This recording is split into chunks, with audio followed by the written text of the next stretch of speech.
morning, everyone. How's it going? My name is Ashley Conrad. I go by she, her pronouns. I'm a community organizer at Freedom Agenda. Before I begin today, I just want to take a moment to uplift the memory of Miguel Richards. We are here today because Miguel Richards, unfortunately, was one of 19 people experiencing a mental health crisis and who was killed by police over the last 7 years. Many of them were Black and brown New Yorkers.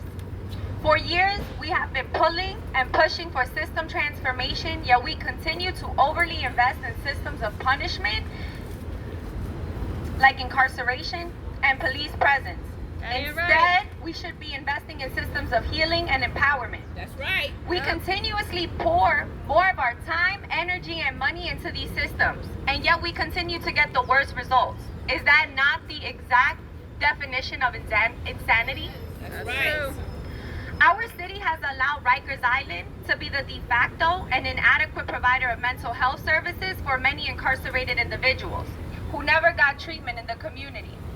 My 20-year-old nephew is sitting on Rikers Island right now in dire need of mental health care and healing.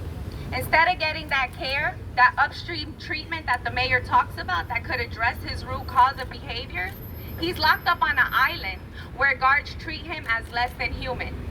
A place where guards walk into his housing unit cursing at everyone and telling them to get the F on the floor. Where they've left him for days in a cell without a mattress and left him without medical care when his hand was slammed by a faulty door. That ain't right. Throwing people in jails that are ruled by violence cannot possibly create less violence. That's right. From listening to COBA yesterday and their calls for safer jails in New York City, and Luis Molina saying that solitary confinement at Rikers Island isn't this Hollywood horror that everyone talks about. Pictures that leaked yesterday would tell you that is opposite from the truth. And that we know our most vulnerable are how they are being treated on Rikers Island. But what else is false? The idea that locking people up on a violent death camp somehow makes us safer as a community. But I know what would help my nephew.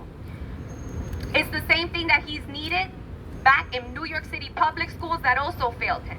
He needed intensive and quality care, but instead a judge gave him $150K bail and a sentence of torture before conviction.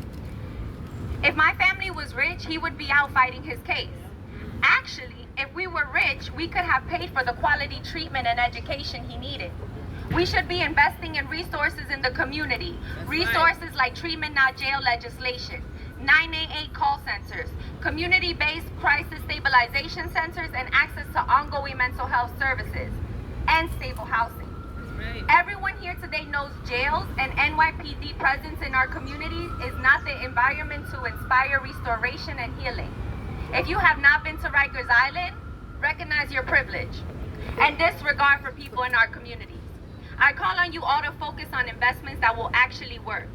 Like I said, communities like crisis stabilization centers, access to ongoing mental health services, supportive housing, which of the mental health infrastructure that we need to be available in our communities, not more police. Thank you.